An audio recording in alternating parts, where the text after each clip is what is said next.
네, 월요 유튜브 저는 미쿠가제 쭈안입니다. 네.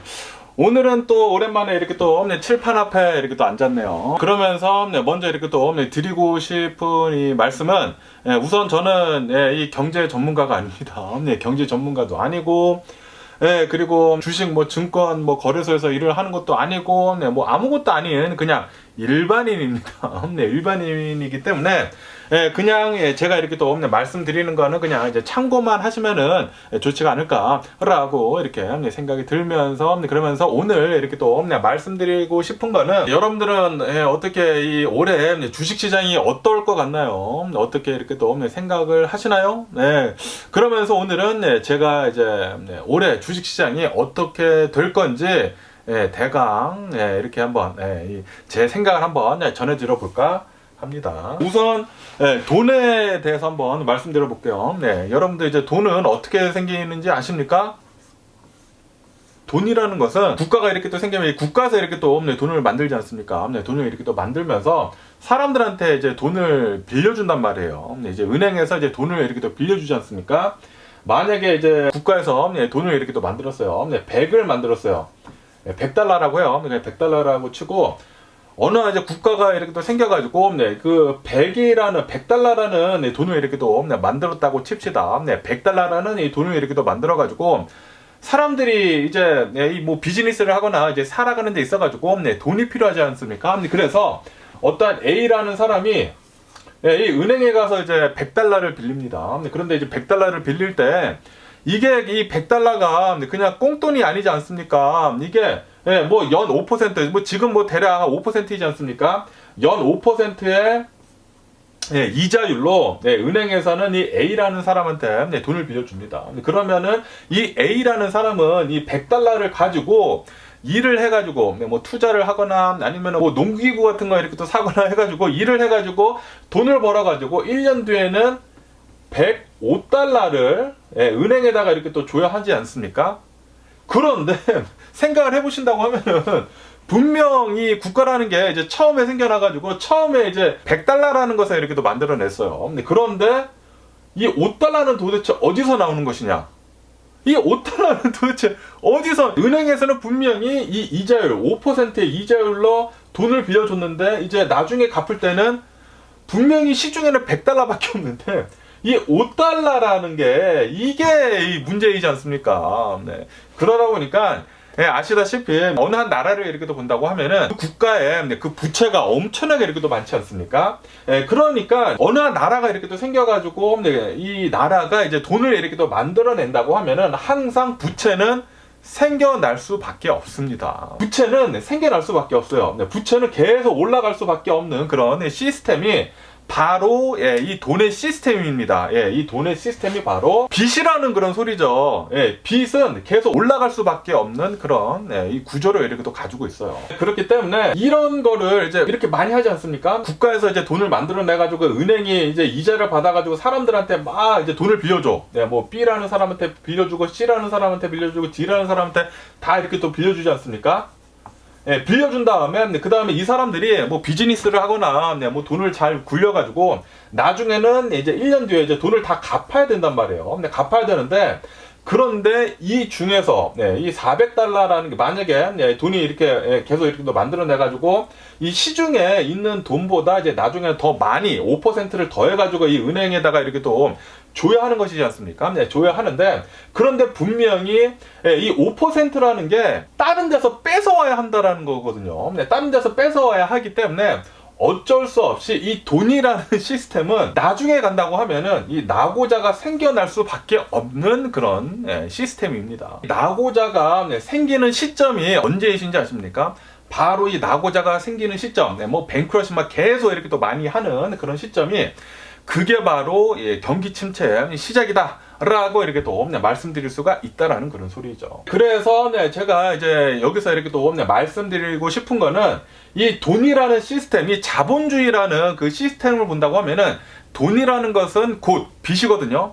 빚이고, 그리고 절대로 갚을 수 없는 그런 시스템입니다. 이게 경쟁사회가 이렇게 또 돌아가게 되면서 어차피 한 명이나 두 명은 이 낙오가 될 수밖에 없는 시스템이에요. 그리고 그 낙오자가 많이 생겨나는 것이 바로 공황이다. 이 경제 대공황이 오는 것이 바로 이 리세션이요. 이 경기 침체가 오는 것이 바로 이때이다 라고 이렇게 말씀드릴 수가 있는 것이거든요. 그러면은 우리가 언제 이 경기 침체를 이렇게 또 느꼈는지 역사를 이렇게 또 봐야 할 것이지 않습니까? 역사를 한번 보자고요. 제가 이 와이트보드를 좀 오래 써서 그런지 모르겠는데 잘 안 지워져요. 아까 전에는 깨끗하지 않았었습니까? 근데 잘 안 지워지는데, 어쨌든 간에 이 타임라인을 이렇게 또 본다고 하면은 이제 최근에 이제 1900년도부터 이렇게 또 보자고요. 1900년도부터 이렇게 보면은 이때 경기 침체가 한번 옵니다. 모든 사람들이 다 알고 있는 1930년대 경기 대공황, 이 경제 대공황이 이렇게 또 오지 않습니까? 글로벌 그레이트 디프레션이 이렇게 또 오잖아요.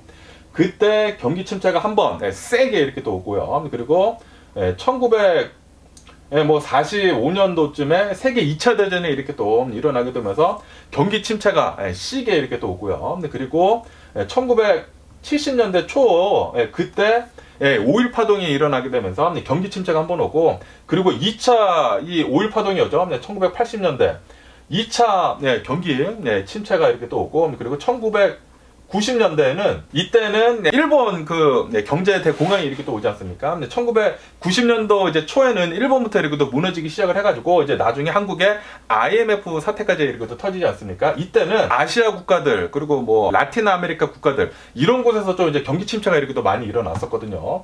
이때 이런 게 있었고요. 그리고 2000년대쯤에는 모든 사람들이 알고 있는 닷컴 버블이 이렇게 또 일어나고 있죠. 일어나게 되면서 이제 경기 침체가 오고, 그리고 2010년도쯤, 정확히는 2008년도, 2009년도죠. 2008년도, 2009년도에 서프라임 사태가 터지게 되면서 경제 대공황이 이렇게 또 오죠. 그리고 2020년도에는 코로나 바이러스 팬데믹이 터지면서 경제 대공황이 이렇게 또 옵니다. 그래서 이 대강 이렇게 또 본다고 하면은 대강 보면은 이때 엄청나게 크게 한번 경제 대공황이 오고, 그리고 뭐 세계 2차 대전은 전쟁이니까 뭐 어쩔 수 없는 것이고, 그리고 나서 이 1970년대부터 이렇게 또 본다고 하면은 거의 10년 주기로 이렇게 또 왔었거든요. 10년 주기로 이렇게 또 오다가 이때 좀 짧아졌죠. 2000년대 이제 닷컴 버블 오고, 그리고 2008년도에 좀 빨리 오고, 그리고 코로나 바이러스 팬데믹 때 한번 이렇게 세게 이렇게 또 오고, 그리고 아시다시피 제가 2022년도 말쯤에 이제 뉴스를 이렇게 또 계속하면서 그때 이런 얘기들이 이렇게 또 많이 올라오지 않았었습니까? 이 경제 전문가들이 다들 하나같이 이렇게 또 나와가지고 분명히 이제 떨어질 것이다. 코로나 바이러스 팬데믹이 지나고 그때 이 코로나 바이러스 팬데믹 때 경기 침체가 더 시게 이렇게 또 왔어야 했는데, 이때 오기는 왔었는데 좀 오다가 이렇게 말지 않았었습니까? 오다가 이렇게 말다 보니까 그 경기 침체가 와야 할 것이 2022년도 말 2023년도에 올 것이다 라고 이 전문가들이 굉장히 많이 얘기를 했었거든요. 그런데 결국에는 오지는 않았죠. 계속해가지고 그 퀀티티브 이즈 해가지고 이 연준에서 계속해가지고 이 정부에서 발행하는 국채 막 사가지고 돈을 엄청나게 이렇게 또 뿌리지 않았습니까? 그거를 또 이용을 해가지고 돈을 이렇게 또 많이 뿌리다 보니까 그때 막 인플레이션 막 일어나고 막 그랬잖아요. 인플레이션 일어나다 보니까 막 지금까지도 막 난리를 치고 있는데, 그런데 그때 이 2023년도에 이 경기 침체를 잘 피해 갔습니다. 잘 피해 갔는데, 그런데 아시다시피 최근 들어가지고 이 워렌 버핏도 이 버크셔 해서웨이를 이렇게 또 본다고 하면은 이 버크셔 해서웨이에서도 지금 현금을 주식 자산보다 지금 더 많이 지금 이렇게 또 가지고 있단 말이에요. 이것은 분명히 버크셔 해서웨이에서도 워렌 버핏도 그렇게 생각을 하고 있다라는 그런 소리거든요. 지금 이 주식 시장이 너무나 버블이 많이 껴있다. 그리고 이 워렌 버핏 지수라는 게 있습니다. 이 워렌 버핏 지수를 본다고 하면은 지금 이 미국의 주식 시장에 버블이 엄청나게 많이 끼어 있다라는 것을 이렇게 또 알 수가 있거든요. 그러면서 지금 2025년도 2025년도가 이렇게 또 되게 되면서 트럼프가 대통령이 이렇게 또 당선이 되지 않았습니까? 그리고 지금 막 트럼프가 이 대통령 취임을 한 다음에 엄청난 이 행정명령을 이렇게 또 써내고 있지 않습니까? 그런데 이 트럼프 대통령이 지금 하고 있는 이런 행정명령들을 본다고 하면은 좀 무시무시한 것들이 이렇게 또 많거든요. 특히 관세, 트럼프 대통령이 지금 보편적으로 관세를 10%에서 20% 한다라고 얘기를 하고 있고, 그리고 아시다시피 뭐 우방국이라고도 이렇게 또 말을 할 수가 있는 멕시코, 캐나다에까지 지금 25%의 이제 관세를 오는 2월 1일부터 이렇게 또 붙이겠다라고 이렇게 또 얘기를 하고 있고, 그리고 이 관세를 지금 중국 있지 않습니까? 중국에다가 최고 60%대까지 관세를 매기겠다라고 얘기를 하고 있으면서 뭐 지금은 뭐 10% 뭐 매긴다네 만다네 그런 얘기 이렇게 또 나오고 있지 않습니까? 그러면서 뭐 보편적으로 뭐 10% 20% 하고 뭐 이 유럽에다가도 이제 관세를 매기겠다라고 이렇게 또 얘기를 하고 있지 않습니까? 그런데 이 관세라는 게 만약에 이 미국이 관세를 이렇게 때린다고 하면은 가만히 있겠습니까? 다른 나라들에서 당연히 가만히 있지 않습니다. 지금 캐나다에다가 25% 이제 관세를 때린다고 이렇게 또 얘기를 하지 않았습니까? 관세를 때린다고 얘기를 하니까 캐나다에서도 지금 그것에 대한 그 보복을 이렇게 또 하려고 하고 있다고 해요. 뭐 아시다시피 캐나다를 본다고 하면은 천연 자원 같은 것들이 이렇게 또 많이 나오는 곳인데, 만약에 이 미국에서 25% 이제 관세를 때린다고 하면은 우리 이 너네 나라한테 미국에다가 이 오일 같은 거 이제 팔지 않으려고 지금 준비를 하고 있다고 합니다. 그러면서 이 미국에서 본다고 하면은 이 미국의 이 오일을 수입을 하는 것들 중에 50%가 캐나다에서 이 오일을 이렇게 또 수입을 한다고 해요. 그런데 만약에 이 캐나다에서 오일을 이제 미국에다가 이제 수입을 이제 그러니까 수출을 이제 중지를 한다? 그러면은 이 미국의 오일 가격이 오를 수밖에 없겠죠. 그러니까 뭐 지금 뭐 그렇게 된다라는 것은 아니지만, 제가 말씀드리고 싶은 그 요점은 미국이 이렇게 모든 나라들한테 지금 관세를 때린다고 이렇게 또 얘기를 하지 않았습니까? 그 얘기는 즉슨 다른 나라들에서도 이제 가만히 있지 않겠다라는 그런 소리거든요. 그렇기 때문에 이 트럼프가 이제 미국의 대통령이 됨으로 해가지고 지금 관세를 이렇게 어마무시하게 이렇게 또 많이 때림으로 해가지고 지금 너도 나도 지금 보호무역을 지금 하려고 지금 준비를 하고 있다고 합니다.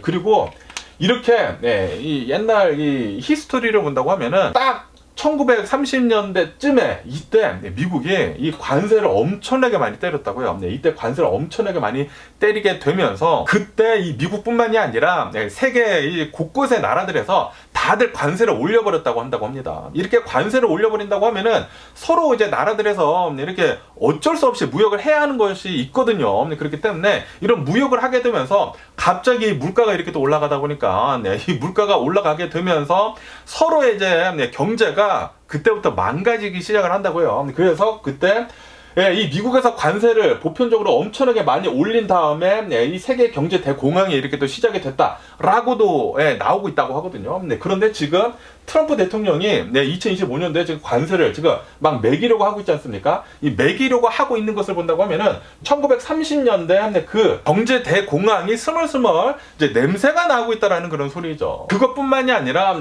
지금 이 여러 가지 지표들을 본다고 하면은 지금 이 미국의 주식 시장을 본다고 하면은 계속 오르고 있지 않습니까?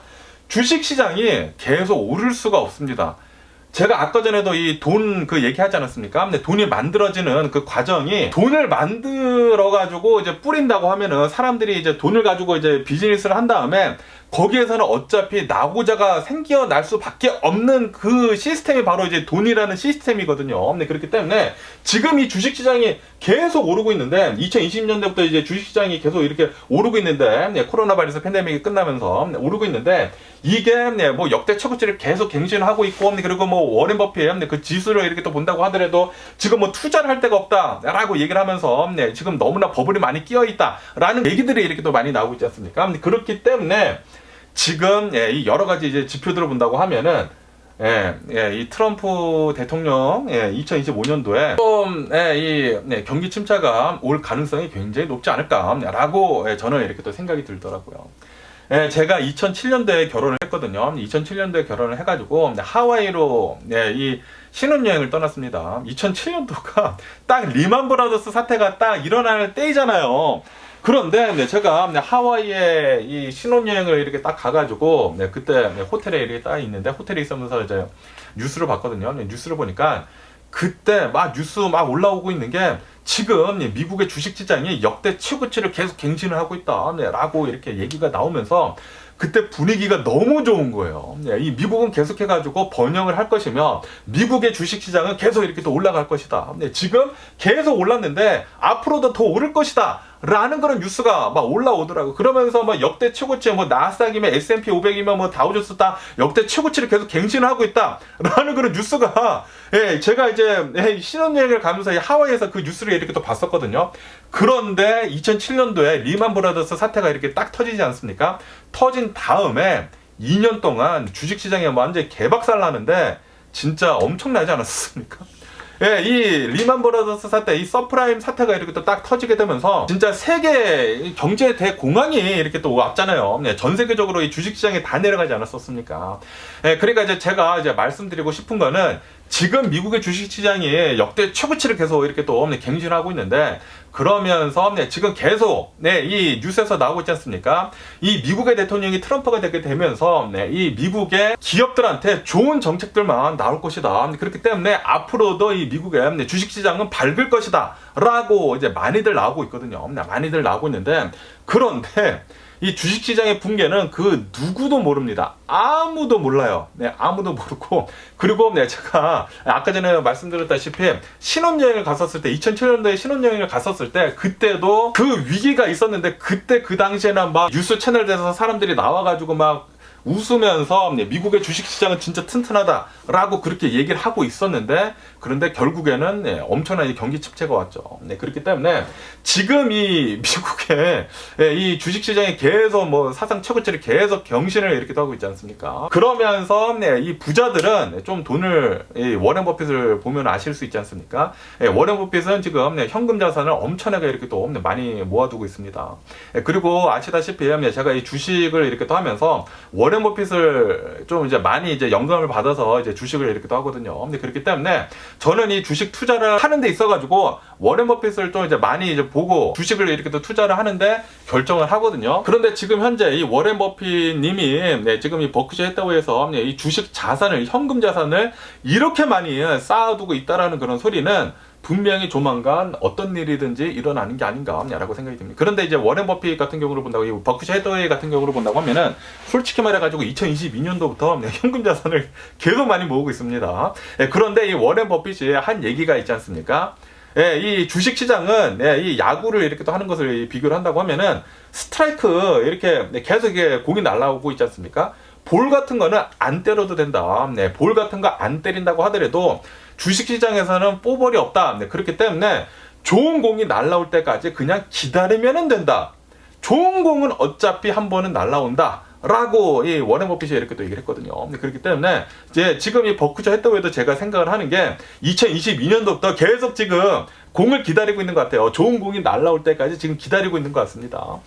그러면서 지금 뭐 주식시장에 뭐 버블이 뭐 여기 있다네, 뭐 저기 있다네, 막 굉장히 얘기가 이렇게 또 많은데, 저도 그렇게 생각을 하고 있어요. 지금 이 미국 주식시장을 본다고 하면은 뭐 역대 최고치를 계속 갱신하고 있다고는 있지만, 그런데 주식시장이 그 주식 지표가 올라가고 있는 것을 본다고 하면은 너무나 집중이 되어 있습니다. 이 전반적으로 전부 다 같이 올라가는 것이 아니라 진짜 소수의 몇몇 기업들이 이 주식시장을 이렇게 또 끌어올리고 있어가지고 이거는 분명히 비이상적인 것이거든요. 그렇기 때문에 지금 조금 불안한 감이 없지 않아 있어요. 제가 생각을 하기에. 그래가지고 저도 굉장히 지금 현금을 많이 빼가지고 이 현금을 금방 할 수 있는 걸로 지금 많이 이렇게 투자를 바꿔놨어요.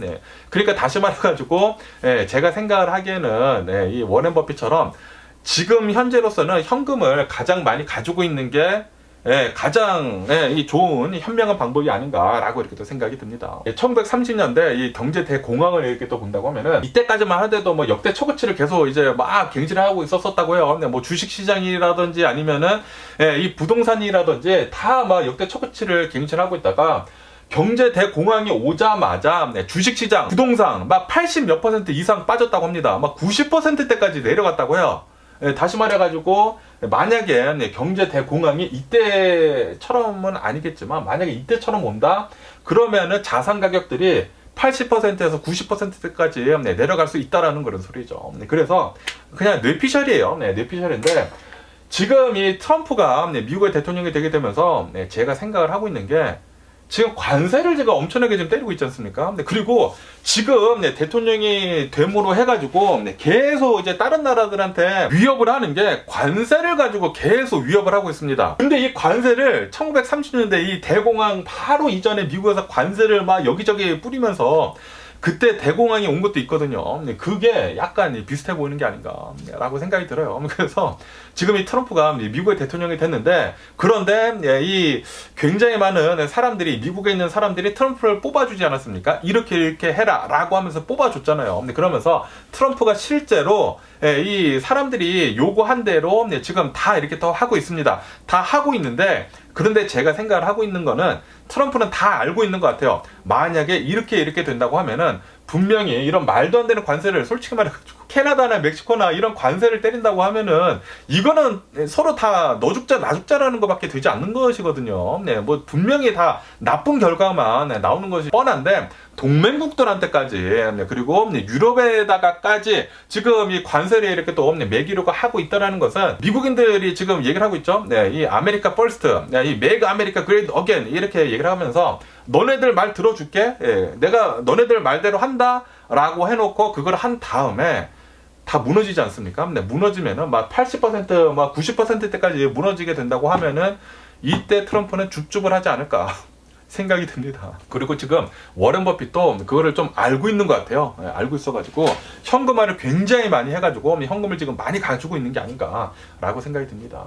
만약에 이게 경기 침체가 이게 오고 있지 않습니까? 그리고 이때는 거의 뭐 10년 주기로 오고 있고, 그리고 만약에 지금 빠르긴 빨라요. 2020년도에 코로나 바이러스 팬데믹이라는 것 때문에 경기 침체가 이렇게 또 있었기 때문에 이게 빨리 올 수도 있고 아니면은 좀 더 늦게 올 수도 있기는 있지만, 제가 아까 전에도 말씀드렸다시피 돈이라는 이 자본주의 시스템에서는 경기 침체가 올 수밖에 없는 시스템이에요. 이게 계속 오를 수가 없어요. 언젠가는 무너집니다. 그런데 지금 이 여러 가지 지표로 본다고 하면은 굉장히 많은 버블들이 많이 쌓여 있는 것 같아요. 그렇기 때문에 지금 좀 빨리 올 수도 있지 않을까라고 생각이 들어요. 그리고 지금 이 트럼프 대통령이 하고 있는 여러 가지 이 행정 명령들을 이렇게 또 본다고 하면은 조금 요거랑 많이 연관이 되어 있어가지고 조금 이제 무섭기도 합니다. 그렇기 때문에 제가 말씀드리고 싶은 거는 여러분들이 알아서 잘 판단을 하시고, 제가 말씀드린 거는 그냥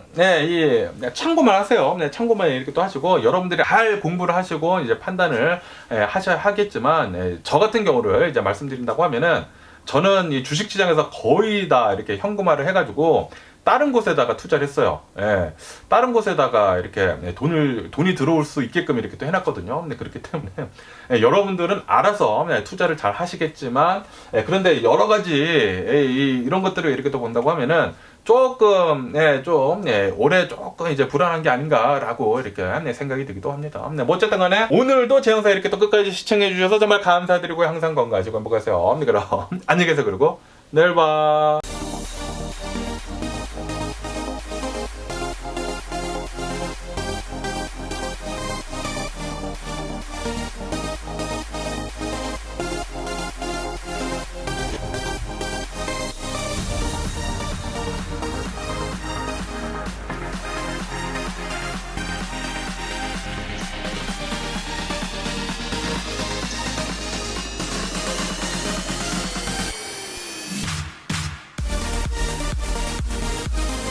Missing someone with all your heart. Missing someone.